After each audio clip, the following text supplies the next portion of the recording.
السلام علیکم ورحمۃ اللہ وبرکاتہ۔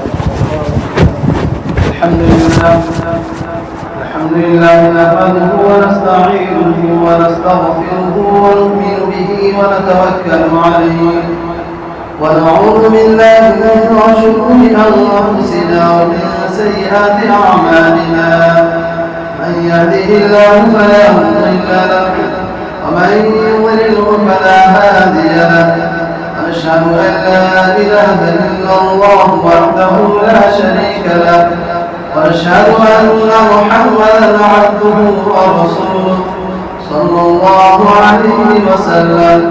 أما بعد فأعوذ بالله من الشيطان الرجيم. بسم الله الرحمن الرحيم.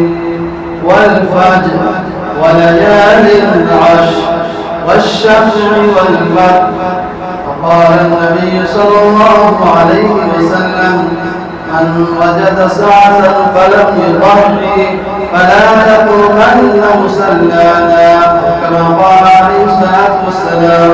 صدق الله العظيم وصدق رسوله النبي الكريم. ایک مرتبہ اللهم صل على محمد وعلى آل محمد كما صليت على إبراهيم وعلى آل إبراهيم إنك حميد مجيد. اللهم بارك على محمد وعلى آل محمد كما باركت على إبراهيم وعلى آل إبراهيم إنك حميد مجيد. محترم حضرات، بزرگوں اور دوستوں اور پیارے بچوں، اللہ تبارک و تعالیٰ کا بہت بڑا احسان و کرم ہوا کہ اللہ تبارک و تعالیٰ نے ہم سبوں کو اپنی عبادت کے لیے اپنے پاک گھر میں آنے کی توفیق عطا فرمائے۔ اللہ تبارک و تعالیٰ سے دعا کریں اللہ تبارک و تعالیٰ اسی طرح ہمیں اور تمام مسلمان بھائیوں کو اپنے پاک گھر میں بار بار آنے کی توفیق عطا فرمائے۔ میرے محترم بزرگوں اور دوستوں، جیسا کہ آپ حضرات کو معلوم ہے کہ یہ جو مہینہ چل رہا ہے یہ ذی القعدہ کا مہینہ چل رہا ہے، اور آج 29 تاریخ ہے۔ انشاءاللہ آج چاند نظر آ جائے گا کہ کل یکم ذی الحجہ ہوگا۔ میرے محترم بزرگوں اور دوستوں، میں آپ حضرات کے سامنے میں اسی ذی الحجہ اور ایام ذی الحجہ اور اشہر حرم اشہر حج کے متعلق کچھ عرض کرنا چاہوں گا۔ اللہ تبارک و تعالیٰ سے دعا کریں اللہ تبارک و تعالیٰ ہم سبوں کو صحیح بات کہنے اور اس پر عمل کرنے کی توفیق عطا فرمائے۔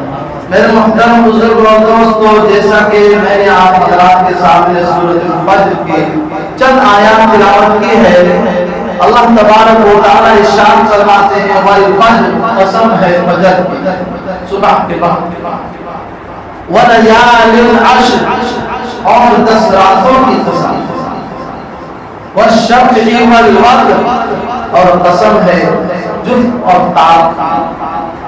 میرے محترم بزرگوں اور دوستوں، وَلَيَالِ الْعَشْرِ کے متعلق آپ حضرات کے سامنے کچھ عرض کروں گا۔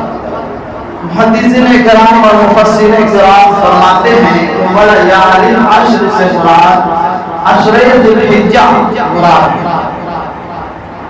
اور بعض محدثین اور مفسرین فرماتے ہیں کہ عشرہ ذی الحجہ نہیں بلکہ رمضان المبارک کے آخری عشرہ مراد ہے، ولیال العشر۔ لیکن ہم سب کے امام اعظم ابو حنیفہ رحمۃ اللہ علیہ فرماتے ہیں کہ ولیال العشر سے مراد عشرہ ذی الحجہ ہے، یعنی ذی الحجہ کے 10 دن مراد ہے۔ تو اس سے اس کی فضیلت ثابت ہو جاتی ہے۔ اللہ کے نبی صلی اللہ علیہ وسلم نے ارشاد فرمایا کہ عشرہ ذی الحجہ یعنی ذی الحجہ کے 10 ایام اللہ تبارک و تعالیٰ کے نزدیک بہت محبوب ہے۔ اس میں کیے جانے والے اعمال اور دنوں میں کیے جانے والے اعمال سے زیادہ محبوب ہے اللہ تبارک و تعالیٰ کے نزدیک۔ عشرہ ذی الحجہ میں بھی اللہ تبارک و تعالیٰ نے بہت سارے ایسے اعمال رکھے ہیں جو ان مہینے اور اس عشرے کے علاوہ میں کبھی اگر ادا کرنا چاہیں تو وہ عبادت نہیں۔ جیسا کہ آپ سمجھ سکتے ہیں ایام ہے اور ارکان حج ہے. اگر آپ ایام حج کے علاوہ عشرہ ذی الحجہ کے علاوہ اگر حج ادا کر لیں چاہے تو ادا نہیں کر سکتے. حج کے لیے ضروری ہے کہ حج کا مہینہ ہو اور حج کا ایام ہو تب جا کر کے آپ کا حج ادا ہوگا. اگر اس کے علاوہ آپ پورے سال جا کر کے وہ اعمال کرتے رہیں جو ایام حج کے اندر کیے جاتے ہیں پھر بھی آپ کو حج کا ثواب نہیں ملنے والا ہے. تو حج جو عبادت ہے وہ اس مہینے اور اس عشرے کے ساتھ خاص ہے. اس کے لیے 5 ایام ہیں. تو اس زبان سے بھی اس کی فضیلت ثابت ہو جاتی ہے. اور اس کے ساتھ ساتھ عشرہ ذی الحجہ یعنی ذی الحجہ کی 10 دن کے اندر قربانی کے ایام کی قربانی کا ایام کی جو ذی الحجہ کے 10ویں تاریخ سے شروع ہوتا ہے اور 12ویں تاریخ پر جا کر کے ختم ہو جاتا ہے. تو میرے محترم بزرگوں اور دوستوں اللہ تبارک و تعالی نے اس مہینے کی بھی خصوصیت اور فضیلت رکھی ہے جو اس مہینے کے ساتھ خاص ہے. اور اللہ کے نبی صلی اللہ علیہ وسلم نے ارشاد فرمایا جو شخص اس مہینے کا چاند دیکھے تو اس کو چاہیے لوگوں کو چاہیے کہ اپنا بال اور ناخن نہ کٹائیں. یعنی چاند دیکھنے سے پہلے اپنا بال اور ناخن کٹوا لیں. یہ مستحب عمل ہے, مستحسن ہے, یہ فرض اور واجب نہیں ہے. اور یہ بات مشہور ہو گیا ہے کہ جو شخص قربانی کرنا چاہے جن کا ارادہ قربانی کرنے کا ہو ان کو چاہیے کہ وہ اپنا بال اور ناخن نہ کٹوائے. نہیں بلکہ جو شخص نہیں کرنا چاہتا ان کے لیے بہت زیادہ ضروری ہے. اس لیے ضروری ہے کہ وہ شخص کو قربانی کے ذریعے سے ثواب حاصل کر لے گا. جو لوگ حج پر گئے ہیں وہ حج کے عبادت کے ذریعے سے ثواب حاصل کر لے گا. لیکن آپ گھر پر ہی آپ کے پاس قربانی کا جانور نہیں ہے, اس لیے ہمیں اور چاہیے کہ اس کی مشامت اختیار کریں تاکہ جو حاجیوں کو ثواب ملے گا اور جو قربانی کرنے والوں کو ثواب ملے گا ہم بھی اس میں شامل ہو جائیں گے اور ہمیں بھی اس کا حصہ کچھ مل جائے گا. سوال میرے محترم بزرگوں اور دوستوں ہم سب مسلمانوں کو چاہیے کہ ایام ذی الحجہ میں جب ذی الحجہ کا چاند نظر آئے تو 10 دن پہلے یعنی چاند دیکھنے سے پہلے اپنا بال اور ناخن کٹوا لیں تاکہ حاجیوں کی مشامت ہو. جب حاجی حج کرنے کے لیے جاتے ہیں احرام باندھتے ہیں تو اس کے لیے یہ حکم ہے وہ اپنا بال ناخن نہیں کٹوا سکتا ہے, عطر نہیں لگا سکتا ہے, بیوی کے پاس نہیں جا سکتا ہے. تو اس کے ساتھ مشاورت کر لیں گے تو انشاءاللہ اللہ تبارک و تعالیٰ کی جو رحمتیں اس کے اوپر ہوگی, رحمت کی برسات اس کے اوپر ہوگی, انشاءاللہ ہمیں بھی اس کا حصہ کچھ مل جائے گا اور اس کے چھیٹا ہمارے اوپر ہی. میرے محترم بزرگوں اور دوستوں اور اللہ کے نبی صلی اللہ علیہ وسلم نے ارشاد فرمایا کہ عشرہ ذی الحجہ کی یہ فضیلت ہے کہ جو شخص اس کے 1 دن کا روزہ رکھے گا اللہ تبارک و تعالیٰ اس کو 1 سال کے برابر روزہ رکھنے کے برابر ثواب عطا فرمائے گا. 1 دن کا روزہ رکھے گا تو اس کو 1 سال روزہ رکھنے کے برابر ثواب ملے گا.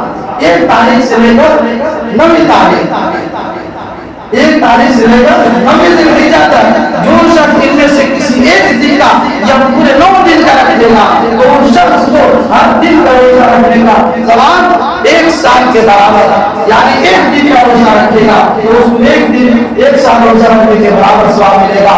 9 دن روزہ رکھے گا تو 9 سال روزہ رکھنے کے برابر ثواب ملے گا. اور اسی طریقے سے اللہ کے نبی صلی اللہ علیہ وسلم نے اس کی راتوں کے بارے میں ارشاد فرمایا کہ جو شخص اس کی راتوں میں ایک رات قیام اللیل کرے گا, رات میں جاگے گا, عبادت کرے گا, اللہ تبارک و تعالیٰ سے دعائیں کرے گا, استغفار کرے گا, اللہ تبارک و تعالیٰ اس کو شب قدر کے برابر ثواب عطا فرمائے گا. 1 دن اگر رات میں عبادت کریں گے اور قیام اللیل کریں گے اللہ تبارک و تعالیٰ شب قدر کے برابر ثواب عطا فرمائیں گے. اگر 9 دن اور 10 دن شب جاگیں گے, رات میں عبادت کریں گے, قیام اللیل کریں گے تو گویا کی طرح شب قدر حاصل کرنے والا ہے. میرے محترم بزرگوں اور دوستوں رمضان مبارک کے اندر اللہ تبارک و تعالیٰ لیکن متعین نہیں فرمایا کہ اس دن میں ہے، ہاں 21 کے بارے میں اور 23 کے بارے میں، 25 کے بارے میں، 27 کے بارے میں، 29 کے بارے میں یہ فضیلت ہے کہ تاک راتوں میں شب قدر ہوتی ہے، لیکن متعین نہیں فرمایا۔ لیکن اللہ کے نبی صلی اللہ علیہ وسلم نے ذوالحجہ کے 10 ایام کے بارے میں ارشاد فرمایا کہ جو شخص اس کی ایک راتوں میں جاگے گا، عبادت کرے گا، قیام اللیل کرے گا، اللہ تبارک و تعالیٰ اس کو شب قدر کے برابر ثواب عطا فرمائیں گے۔ میرے محترم بزرگ اور دوستو، لیکن افسوس کا مقام ہے کہ ہم مسلمان رمضان المبارک کے مہینے کے اندر جس طریقے سے عبادت میں ذوق اور شوق رکھتے ہیں اور ذوق اور شوق کے ساتھ عبادت کرتے ہیں، اس طریقے سے اس مہینے کے اندر نہیں،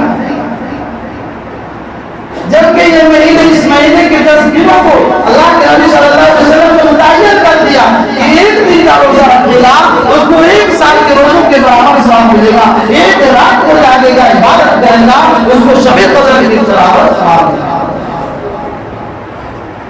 اللہ تبارک و تعالیٰ سے دعا کریں، اللہ تبارک و تعالیٰ ہم سبوں کو اس کی قدر کرنے کی توفیق عطا فرمائے۔ میرے محترم بزرگوں اور دوستوں، آج ہمارا حال یہ ہو گیا ہے کہ ہم یہ جانتے ہیں کہ جب بڑھاپے کے عالم میں آ جائیں گے تب ہم عبادت کریں گے، تب حج کریں گے، تب اللہ کے لیے نمازیں پڑھیں گے اور کام جو احکام شرعیہ ہے اس پر عمل کریں گے۔ لیکن یاد رکھیں میرے محترم بزرگوں اور دوستوں، جو نماز ہے یا حج ہے، جو یہ زمانے میں جو زیادہ مقبول ہے اللہ تبارک و تعالیٰ کے نزدیک، وہ بڑھاپے میں نہیں۔ کیوں؟ اس لیے کہ آپ بڑھاپے کے عالم میں ہو جاتے ہیں، جب پہنچ جاتے ہیں تو خود محتاج ہو جاتے ہیں، چلنے سے محتاج ہو جاتے ہیں، ویل چیئر کے ساتھ آپ کو لے جایا جاتا ہے، پھر آپ وہاں پر دعا کرتے ہیں، صحیح معنی صدا و دعا کرتے ہیں اور اس سے دوسروں کو بھی تکلیف پہنچتی ہے۔ اور جوانی میں جب کریں گے تو آپ اچھے طریقے سے تمام احکام کو ادا کر سکتے ہیں، اچھے طریقے سے نماز پڑھ سکتے ہیں، اچھے طریقے سے دعا صحیح میں صبح ہونا اور تمام عبادات کر سکتے ہیں۔ لیکن آج نوجوانوں کا رجحان دوسرے طرف سے، کل جب بڑھاپے کے عالم میں پہنچ جائیں گے تو ہم نماز پڑھ لیں گے۔ اگر کوئی برا سوال کرتا ہے کہ بھائی نماز کے لیے آؤ، مسجد میں آؤ، تو وہ کیا کہتے ہیں کہ جب آپ کے جیسا ہم ہوں گے تو ہم بھی چلے آئیں گے۔ نہیں میرے محترم بزرگوں اور دوستوں، کسی کے بارے میں یہ متعین نہیں ہے کہ وہ اپنی بڑھاپے کی عمر میں پہنچ جائے، اس لیے کہ ہمیں معلوم نہیں ہے کہ موت کب آئے اور جو وقت یہ اللہ تبارک و تعالیٰ کو معلوم ہے۔ اس لیے ہم سبوں کو چاہیے کہ جو کل کرنے کے ارادہ کر رہے ہیں وہ آج کریں، آج کرنے کے ارادہ کریں، اس کو ابھی سے کرنے کے لیے تیار ہیں۔ میرے محترم بزرگوں اور دوستوں، ہم سبوں کو چاہیے کہ ان ایام کی جو فضیلتیں ہیں اس کو حاصل کرنے کی کوشش کریں گے، سب کوشش کریں گے انشاءاللہ۔ اور اس کے اندر اللہ کے نبی صلی اللہ علیہ وسلم نے قربانی کے بارے میں ارشاد فرمایا کہ جو شخص صاحب وسعت ہو، صاحب نصاب ہو، اس کے اوپر قربانی واجب ہے۔ اگر وہ شخص قربانی نہیں کرتا ہے تو اس کو چاہیے کہ وہ عید الاضحیٰ کے دن عیدگاہ کے قریب ہی نہ میرے محترم بزرگوں اور دوستوں، آج ہم میں سے بہت سارے حضرات ایسے کہتے ہوئے نظر آتے ہیں کہ اتنے پیسے اس میں لگا دیں گے، کسی غریب کو دے دیں گے۔ نہیں میرے محترم بزرگوں اور دوستوں، جس کے اوپر قربانی واجب ہے اگر وہ شخص قربانی نہیں کر رہا ہے، اس کی جگہ پر کسی کو پیسے دے دے رہا ہے، کہیں خرچ کر دے رہا ہے، یاد رکھے اس کے ذمے سے قربانی ثابت نہیں۔ صاحب نصاب جس کے پاس 52 تولا چاندی ہے، 7 تولا سونا ہو، اس کے اوپر قربانی واجب ہے۔ اور اگر سونا یا چاندی نہیں ہے اور اس کے پاس اتنا مال ہے، اتنا سامان ہے کہ اس کی قیمت کو پہنچ جائے، ساتھ اس پر گزرا ہو یا نہ گزرا ہو، اس پر قربانی واجب ہے، اس کو قربانی کرنا ضروری ہے۔ میرے محترم بزرگوں اور دوستوں، گھر والوں میں سے چند افراد ہیں جو صاحب نصاب ہیں، باپ الگ صاحب نصاب ہے، بیٹا الگ صاحب نصاب ہے، چھوٹا بیٹا الگ صاحب نصاب ہے، بیوی الگ صاحب نصاب ہے، تو ہر ایک کو قربانی کرنا اور ہر ایک کی جانب سے قربانی کرنا واجب ہے۔ اور اگر گھر کے اندر ایک ذمہ دار ہے اور وہی صاحب نصاب ہے تو ایک قربانی کریں گے تو ہو جائے۔ اور اگر آپ کے اوپر واجب نہیں ہے، اور قربانی کرنا چاہتے ہیں ثواب کے لیے، ثواب حاصل کرنے کے لیے یہ بھی کر سکتے ہیں، اس لیے کہ قربانی کی بڑی فضیلت ہے۔ حدیث میں آتا ہے کہ اللہ کے نبی صلی اللہ علیہ وسلم نے ارشاد فرمایا کہ جو شخص قربانی کرتا ہے اور جانور اللہ کے نام پر ذبح کرتا ہے، جانور کا خون ابھی تک زمین پر نہیں گرا ہوتا ہے، اللہ تبارک و تعالیٰ اس کی مغفرت فرما دیتا ہے۔ میرے محترم بزرگ اور دوستو، ہم سبوں کو چاہیے کہ ان فضیلتوں کو سنیں اور اس پر عمل کرنے کی کوشش کریں۔ صاحب نصاب ہے، اتنی وسعت ہے کہ وہ حج پر جا سکتا ہے، لیکن وہ کیا کہتے ہیں کہ ابھی ہم نہیں معاف حج کر دیں گے، بڑھاپے کی عمر میں چلے جائیں گے۔ حالانکہ اس کو معلوم نہیں ہے کہ ہم بڑھاپے کی عمر کو پائیں گے یا نہیں پائیں گے۔ ابھی جوانی میں عبادت ہے، جوانی میں عبادت میں مزہ ہے۔ میرے محترم بزرگ اور دوستو، اللہ کے نبی صلی اللہ علیہ وسلم سے لوگوں نے پوچھا، یا رسول اللہ، صاحب نصاب لوگ، مالدار لوگ ثواب میں آگے بڑھ جاتے ہیں، ثواب میں آگے بڑھ جاتے ہیں، ہم کیا کریں جو ان کے نزدیک ان کے برابر ہو جائے؟ اللہ کے نبی صلی اللہ علیہ وسلم نے ارشاد فرمایا کہ ان کی مشابہت اختیار کر لو، تاکہ وہ لوگ جن کو قربانی باندھی رہے وہ بات اور ناخن نہیں کٹواتے ہیں، تم بھی مت کٹواؤ۔ حج کے لیے جو جاتے ہیں وہ اپنا بال اور ناخن نہیں کٹواتے ہیں، تم بھی مت کٹواؤ، تاکہ تم اس کے ساتھ تمہاری مشابہت ہو جائے اور تمہیں بھی ثواب۔ میرے محترم بزرگ اور دوستو، اس مہینے کے اندر بہت ساری فضیلتیں ہیں، اس کی خصوصیت ہے، لیکن ہم لوگ سمجھتے نہیں چاہتے اور سمجھتے بھی ہیں، عمل کرنا نہیں۔ آج ہمارے نوجوان رمضان کے مبارک کے مہینے میں جاتے دیکھیے کس طریقے سے مسجدوں میں بھیڑ ہوتی ہے، لیکن یوں ہی رمضان مبارک کا مہینہ چلا جاتا ہے، ہم اس سے دور ہو جاتے ہیں۔ اسی لیے اللہ تبارک و تعالیٰ بعض مہینوں کی اور بعض دنوں کے اندر خصوصیت رکھتے ہیں، تاکہ میرے بندے جو مجھ سے دور ہو گئے ہیں، میری عبادت سے دور ہو گئے ہیں، مجھے بھولے ہوئے ہیں، وہ اس کی فضیلتوں کو سن کر، اس کی فضائل کو سن کر، اس کی خصوصیت کو سن کر میرے قریب آنے والا بن جائے، میرے سامنے رونے والا بن جائے، میرے سامنے گڑگڑانے والا بن جائے، تاکہ میں اس کی مغفرت کر دوں۔ اور ہم چاہتے ہیں کہ جب بڑھاپے کی عمر میں پہنچیں گے تو اللہ تبارک و تعالیٰ سے معافی مانگ لیں گے، توبہ کر لیں گے، استغفار کر لیں گے۔ میرے محترم دوستو، یاد رکھیں، ہمارے لیے آپ کے لیے یقین ہی نہیں ہے کہ ہم بڑھاپے کی عمر میں پہنچیں گے، اور جب بڑھاپے کی عمر میں پہنچ بھی جائیں گے تو آپ نہ صحیح طریقے سے رکوع کر سکتے ہیں، نہ صحیح طریقے سے سجدہ کر سکتے ہیں، اور زمین پر نہیں کرسی پر نماز پڑھ کر بیٹھ کر پڑھیں گے۔ یاد رکھیں کہ زمین پر پیشانی کو رکھ کر کے سجدہ کرنے میں مزہ ہے، وہ کرسی پر بیٹھ کر نماز پڑھنے میں مزہ نہیں ہے۔ ویل چیئر کے ذریعے سے آپ حج کا ارکان کو پورا کریں گے، اس میں وہ مزہ نہیں ہے جو پیدل چل کر کے ادا کریں۔ میرے محترم بزرگ اور دوستو، اللہ تبارک و تعالیٰ سے دعا کریں، اللہ تبارک و تعالیٰ ہم سبوں کو ان تمام باتوں پر اور جو قربانی کے فضائل ہیں، اس مہینے کی جو فضیلت ہے، اس کو حاصل کرنے کی توفیق عطا فرمائے۔ آمین۔ الحمدللہ رب العالمین۔